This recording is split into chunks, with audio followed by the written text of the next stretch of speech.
Olá, dando sequência aos vídeos sobre o primeiro Enoque, hoje eu quero começar falando um pouco sobre a citação de Enoque por Judas, a Epístola de Judas.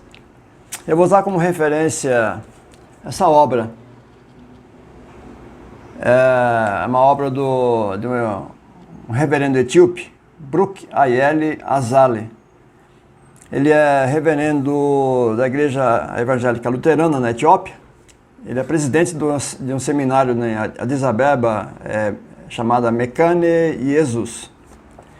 E essa obra aqui foi prefaciada pelo professor Lawrence Tuckenbrook. E o subtítulo da obra é Um estudo na recepção e apropriação de primeiro Enoque em Judas e no cânon da Igreja Ortodoxa Etíope, Kevahedo. Inclusive nessa obra aqui, foi até uma pessoa que, em um dos vídeos que eu fiz, ele perguntou se eu sabia que tinha uma citação do meu livro aqui. E então, até aproveitei, eu já sabia, inclusive eu tinha um livro. Então eu aproveitei essa obra aqui porque ela aborda dois pontos que eu quero, depois dessa parte sobre Judas, eu quero abordar sobre as festivais que na Etiópia os cristãos da Igreja Ortodoxa fazem em homenagem aos anjos, né? E aqui ele dá uma explicação. Eu vou aproveitar dele então, essa parte. E aí eu peguei alguns pontos. Claro que isso aqui é só um apanhadinho, né? E como ele citou aqui o Craig Evans, o William Adler, e tem citações também que são de Bocaccini, apesar que não estão aqui. Então eu vou também citar, vou mostrar essas obras para vocês ficarem conhecendo. A herança apocalíptica judaica no cristianismo primitivo, por exemplo, da Van Gorkom Fortes Press, editora. E esse aqui é a literatura primitiva de Enoque, publicado pela E.J. Brill, editado por Gabriele Bocaccini e J.J. Collins. São obras fenomenais também. Fica a dica, né? Aí eu peguei alguns pontos que eu vou passar para vocês. Ele vai tratar sobre o conceito de escritura, texto escriturístico e canônico. E ele já deixa claro, né? Para ele, Judas, ele coloca, né, que para Judas, primeiro Enoque estava entre as escrituras sagradas, como este conceito é compreendido no Novo Testamento. E temos aquela passagem de 2 Timóteo 3,16. Vou ler. Toda a escritura é divinamente inspirada e proveitosa para ensinar, para redarguir, para corrigir e para instruir em justiça. Aí ele dá alguns exemplos dos motivos para aceitar o status autoritativo e escriturístico de primeiro Enoque em Judas. Um ponto que eu peguei aqui. Os autores do Novo Testamento e pais apostólicos que citam apócrifos ou pseudepígrafos, os católicos chamam de apócrifos, os protestantes chamam de pseudepígrafos judaicos, não diferenciam entre esse tipo de literatura e livros reconhecidos do Antigo Testamento. Inclusive, William Adler, ele tem o cuidado de não usar o termo canônico. Em vez disso, ele prefere o termo mais geral, como reconhecido, pois canônico pode ser anacrônico. O segundo ponto que eu peguei, ele diz, como consequência do uso de primeiro Enoque, entre outros, é possível argumentar que os limites precisos do cânon da Igreja Primitiva ainda não haviam sido fixados. E nisso, Craig Evans, ele observa que, por causa da falta de tal limite, seria impossível determinar o cânon das Escrituras por qualquer um no primeiro século. Por outro lado, né, Richard Bauckham argumenta que na época do Novo Testamento havia um cânon bastante estabilizado ao lado dos outros livros que receberam um status subordinado, e qualquer um dos quais poderia ser acidentalmente citado como escrito inspirado por um escritor que o reconhecia como tal, ou que sabia que dentro do ciclo limitado para o qual ele estava escrevendo, certo livro era valorizado. Bauckham aplica essa hipótese ao caso de 1 Enoque em Judas. Algumas evidências para o cânon aberto do Antigo Testamento na época de Judas são alguns pontos que ele pegou.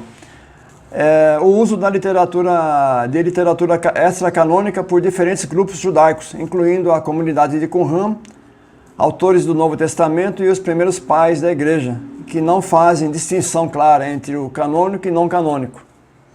Outro ponto, a diferença de opiniões entre os primeiros pais sobre a extensão do cânon do Antigo Testamento.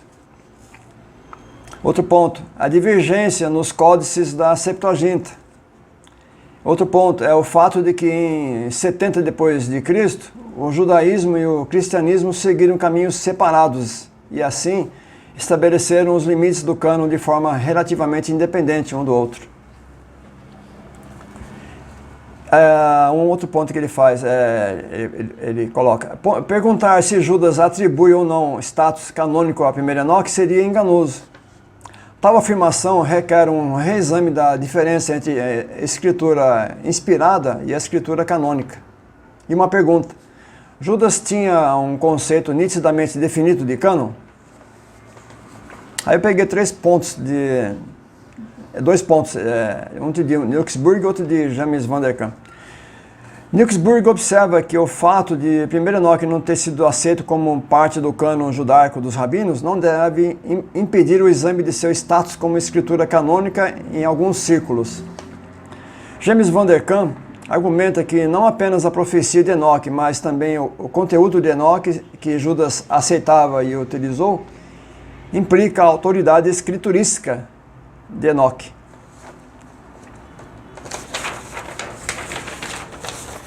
Então, isso aqui é só uma pincelada, né, sobre esse tema. Depois eu vou trazer mais sobre essa problemática. Então fica a dica, esse aqui é um livro interessante, de um etíope. Quem sabe começa a aparecer mais, né? Apesar que já tem, né, no Brasil que não chega. Então eu vou aproveitar e mostrar mais alguns livros interessantes.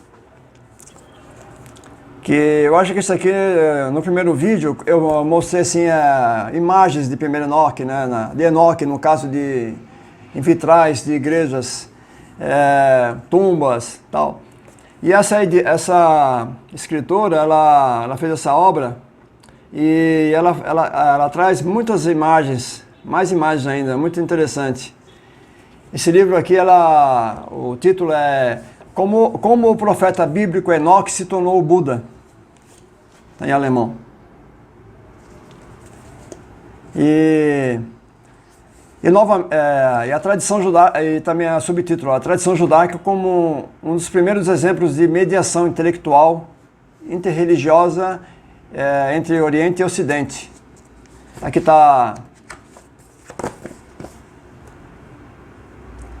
Ela pede para, quando for citar, mostrar todos os detalhes do livro, né? Então, eu estou mostrando. Aqui tem o índice.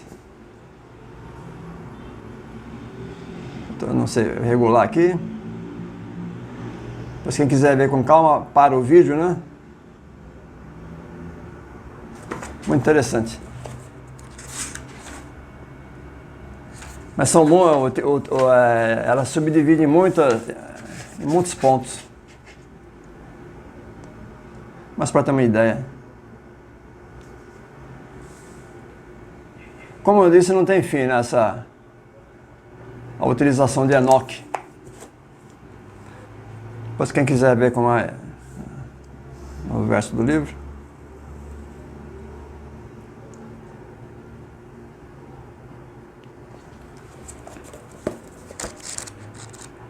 Eu não posso mostrar as fotos, mas são muitas fotos. São, acho que quase 20 fotos.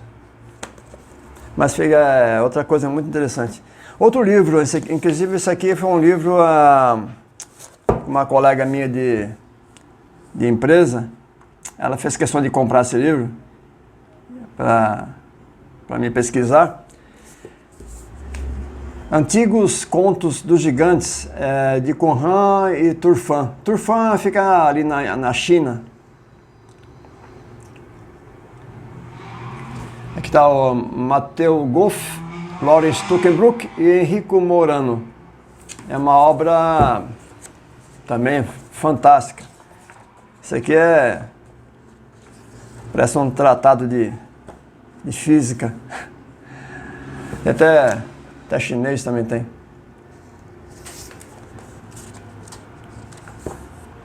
Esse aqui eu não posso mostrar muito. Vocês veem como a coisa avança. E esse aqui, falando em chinês, também eu estou esperando o volume 2 também. Vamos ver quando vai sair. Enoque, da Antiguidade até a Idade Média, é volume 1. Esse aqui foi publicado por John C. Reeves e Annette Yoshiko Reed. Pesquisas do Judaísmo, Cristianismo e Islã, pela Oxford.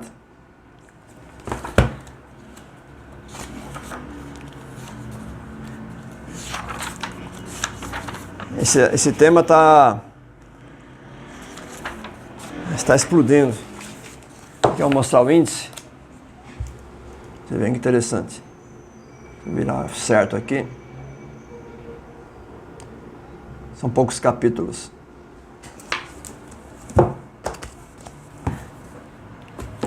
E outra obra que eu vou mostrar para vocês também, acho que vale a pena mostrar.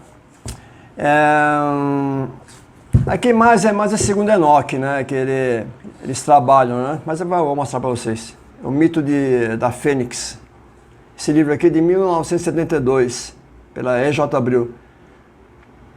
Tem algumas poucas citações do primeiro Enoque, mas ele trabalha mais com o segundo Enoque. E esse aqui também é um livro, foi publicado no Brasil. Esse aqui o autor é Van der Broek. Eu não falei o nome, né? Esse aqui, Os Alquimistas Judeus. Foi publicado no Brasil. Eu acho que vale a pena, né? Quem quiser conhecer sobre alquimia, a história da alquimia.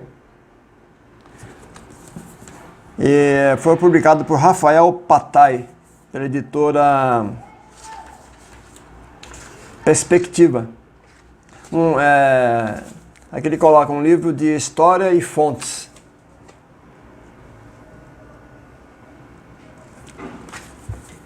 De curiosidades, né, sobre Enoque. E como eu falei, uma coisa que eu deixei de falar no início, desde o vídeo passado, no segundo vídeo eu fiz uma live, mas como o canal não tem ainda 1000 inscritos, né, então eu não posso fazer live direto do YouTube. Eu tive que usar uma ferramenta, mas não ficou muito bom. O vídeo não fica armazenado nos meus vídeos, então eu vou continuar fazendo vídeos normais e postando para vocês. Eu esqueci de falar isso no vídeo passado, né? E como eu tinha dito, eu vou começar a mostrar obras, né, em português, de teologia, comentários bíblicos, dicionários e citando referências a Enoque. Aí eu mostro algumas partes interessantes.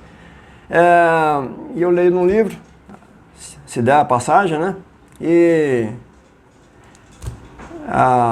para vocês, assim, as pessoas que vão se aprofundar no tema, em Enoque, eles vão comparando, ver o que os teólogos falam, se falam com propriedade ou não. Os livros são ótimos, eu não posso negar, é que eu falei no outro vídeo. Mas quando chega com relação a Enoque, infelizmente o conhecimento não é assim adequado, né? E tem algumas coisas que não... Mas a maioria faz comentários bons. E eu vou começar com uma obra que eu recebi de presente da editora Academia Cristã. na pessoa do Rico, né, um amigão de longa data. A Academia Cristã publicou em parceria com a Paulus, em 2 volumes, essa obra. Comentário ao Evangelho segundo São João. Uma obra fenomenal. Então fica aqui o meu abraço, agradecimento ao Rico, né, por essa obra, por esse presente sensacional, não sei como agradecer. E a editora Academia Cristã, eles são, assim, sempre estiveram assim à frente, né? Eu considero assim, eles sempre publicaram obras, como é que eu posso dizer, obras bem puxadas, né? Em si, falando de Brasil. Eles fogem um pouquinho da regra e vão dar um passo sempre à frente. Eles estão de parabéns. E essa obra aqui, ela foi traduzida pelo reverendo presbiteriano, né, Walter Graciano Martins. E ela foi prefaciada pelo professor doutor Valdecir Gonzaga. E Valdecir Gonzaga é doutor em teologia bíblica pela Pontifícia Universidade Gregoriana em Roma e pós-doutorado pela FAGE Belo Horizonte. Ele é diretor e professor de teologia bíblica do Departamento de Teologia da PUC Rio. E aí eu peguei aqui uns trechinhos que ele fala da obra. Ele fala assim: tendo em vista o amplo uso que já é feito dessa obra no meio acadêmico, nos cursos de teologia no Brasil, tanto em nível de graduação como de pós-graduação, a tradução desse livro, dessa coletânea para o português e sua publicação no Brasil constitui um ganho incalculável, visto que abrirá inúmeras possibilidades para os estudos futuros, proporcionando um maior acesso em todos os sentidos e não apenas linguístico. Aí em outra parte ele fala: a riqueza teológica de João completa, falando da importância, a riqueza teológica de João completa a grandeza dos dados sobre a vida do mestre e da igreja nascente, sem a qual não teríamos o mesmo acesso a tão fina teologia sobre Jesus Cristo, como o quarto evangelho nos apresenta. Aí eu peguei aqui uma citação, na página 137 do volume 1, aqui falando da sabedoria, página 137, ele diz: a sabedoria é descrita como havendo descido do céu para morar com os homens. Ele faz citações de alguns livros, né, da Bíblia canônica. No caso, ele faz a citação de Sirácida e Baruque na Bíblia, e sabedoria, no caso, a Bíblia católica que tem, né? E aí no final ele faz uma outra paralela. Ele fala assim: o retorno final da sabedoria ao céu, ele cita 1 Enoque 42:2, propicia um paralelo com o retorno de Jesus a seu Pai.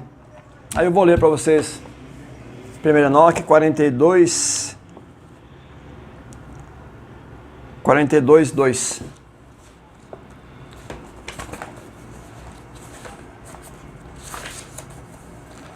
Enoque 42:2. Então a sabedoria saiu para habitar com os filhos dos homens, mas ela não achou nenhuma habitação. Assim, a sabedoria retornou ao seu lugar e ela se instalou permanentemente entre os anjos.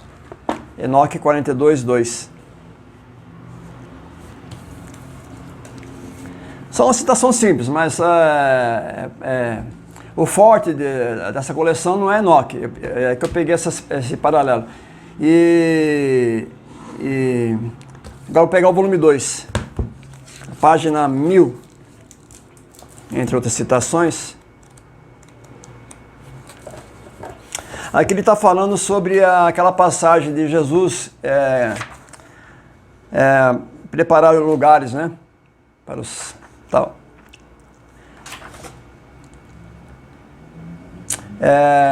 Já vou pegar no meio da frase, né? Quanto às muitas moradas, devemos rejeitar a tradição patrística, que remonta ao menos a Irineu, veja a nota, que elas se referem a diferentes graus de perfeição celestial, isto é, lugares mais elevados e mais baixos no céu. Aí ele fala, muitas, né, no caso aqui, muitas moradas, simplesmente significa que há bastante para todos. As moradas refletem o tipo de imagens judaicas encontradas em 1 Enoque 39:4. Que eu vou ler para vocês. 1 Enoque 39:4.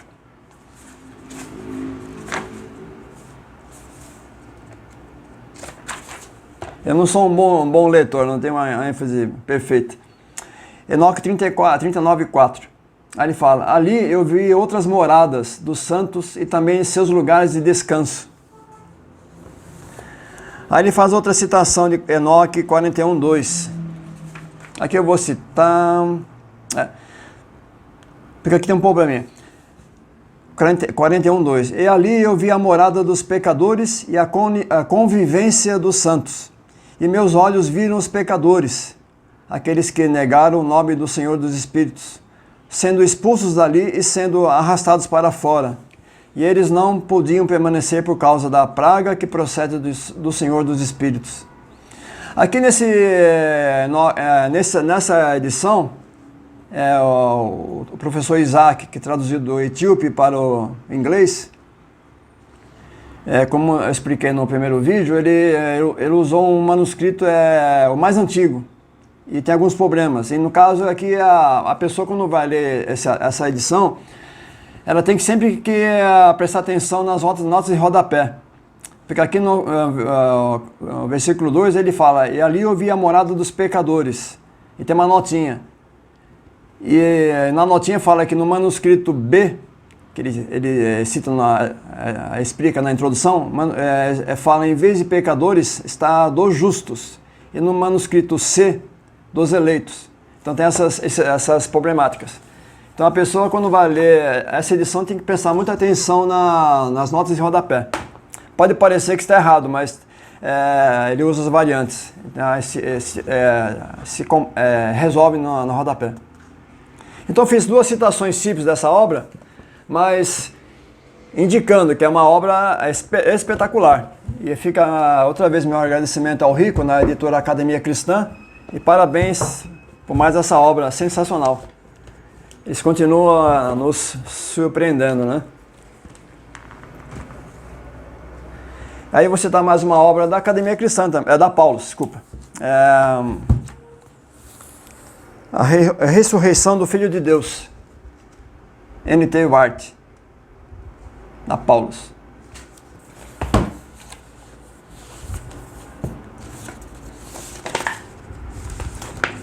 Aqui.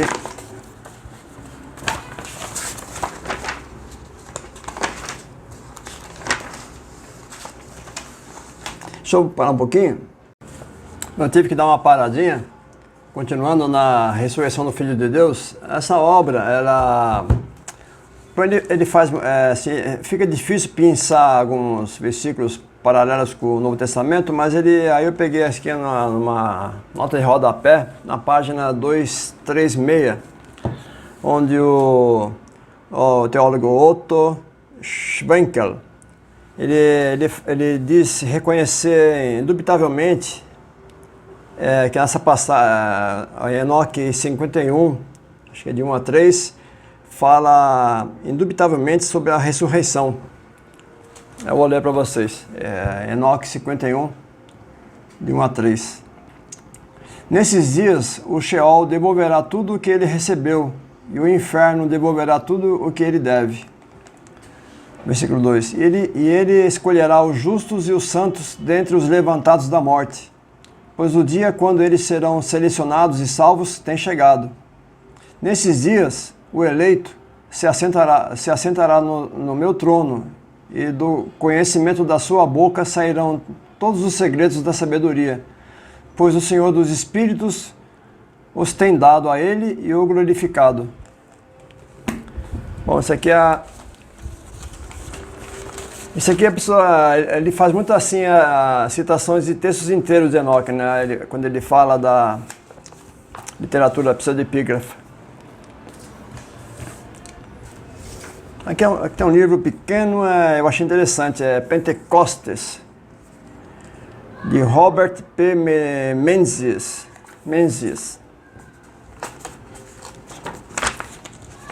Na página 45.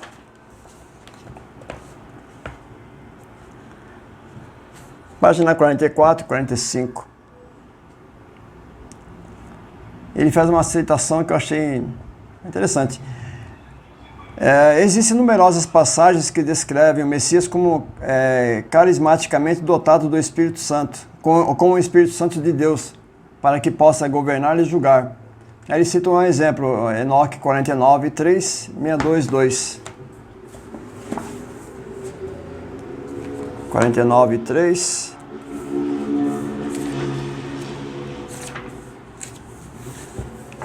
Claro que a pessoa tem que pegar o texto completo, né? Eu só pincei, né? Para 49:3, para ganhar tempo. Aí fala: nele habita o espírito de sabedoria, o espírito que dá discernimento, o espírito de conhecimento e força, e o espírito daqueles que dominam injustiça. 62:2.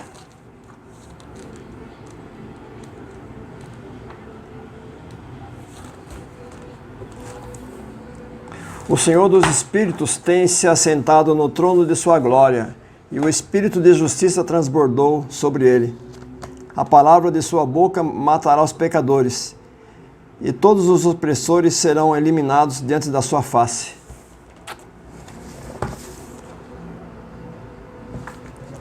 Aqui faz uma nota em rodapé dessa citação que ele faz. Embora obras como 1 Enoque, Salmos de Salomão e outros escritos de Qumran estejam fora do cânon protestante da Escritura, lançam luz valiosa sobre a perspectiva teológica dos judeus do século I. Por essa razão, cito-as aqui. Pentecostes. Essa história é nossa história.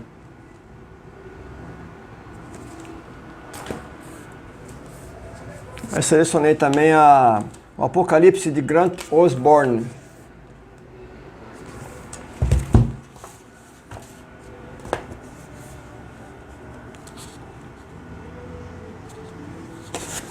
Aí eu selecionei aqui logo de início um trechinho, a página 39. A ideia de um carneiro, como rei, remonta a Daniel 8, 3 a 4. Em que é símbolo do Império Medo-Persa, e desenvolve-se depois em 1 Enoque 89, 45, 46, em que o carneiro reina sobre as ovelhas e se torna uma figura messiânica. 89, 45, 46.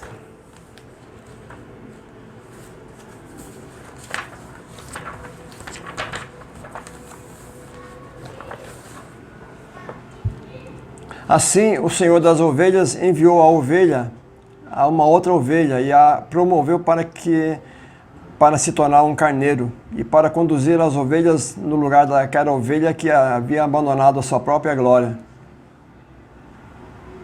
46. Depois de ter ido até ele lhe falou reservadamente e levantou aquele carneiro, fazendo dele um juiz e um líder do povo. Durante todo esse tempo, os cães continuavam a cobiçar as ovelhas.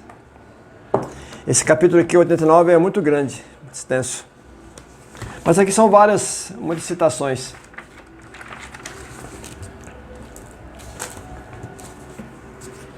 Cabe a quem tiver interesse de pesquisar.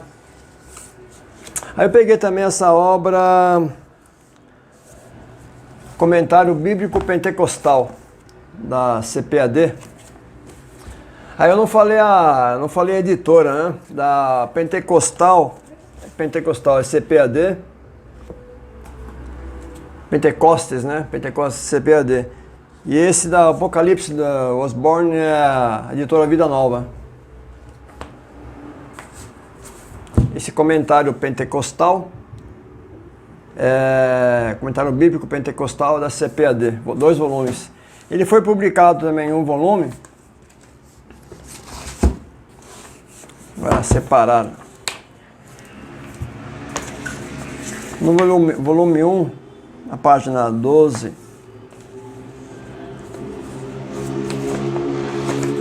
ver aqui.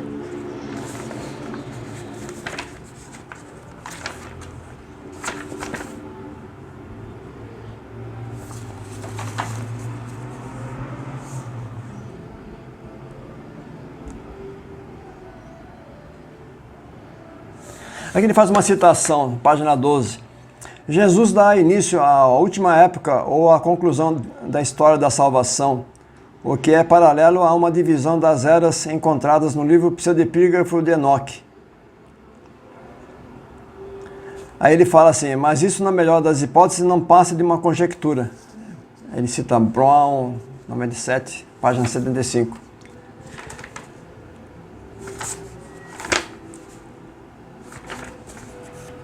São umas 8 páginas citadas. Volume 1. Volume 2.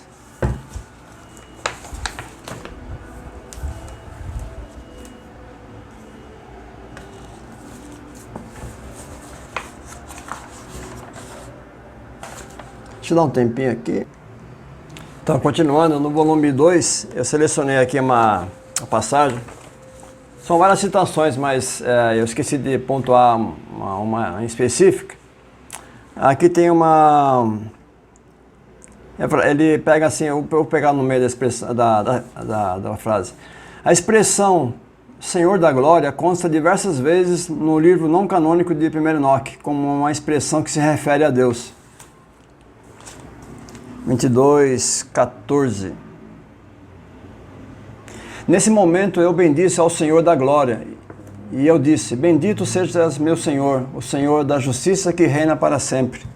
Uma outra passagem que ele cita é 25:3. Ele respondeu dizendo, esta alta montanha que tu viste, cujo cume se assemelha ao trono de Deus, é na verdade seu trono, no qual o santo e grande Senhor da Glória, o Rei Eterno, se assentará quando ele descer para visitar a terra com benevolência. No versículo 7. Nesse momento eu bendisse ao Deus da Glória, o Rei Eterno, pois ele preparou tais coisas para os homens justos, como ele as havia criado e as dado para eles. No verso 4.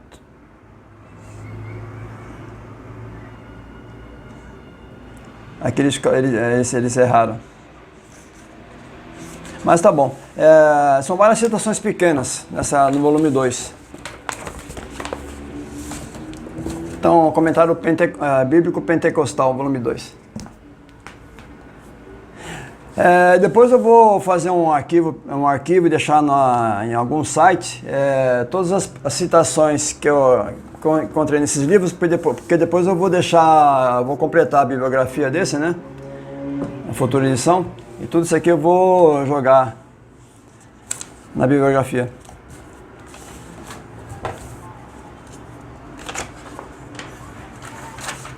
Esse aqui essa obra é do Wycliffe, Dicionário Bíblico. É muito conhecida também da CPAD. Aqui eu vi na palavra abismo. Aí eu selecionei aqui no meio da frase, ele fala, o grego chasma pode ser encontrado em outras descrições do juízo final, em Enoque 18:11.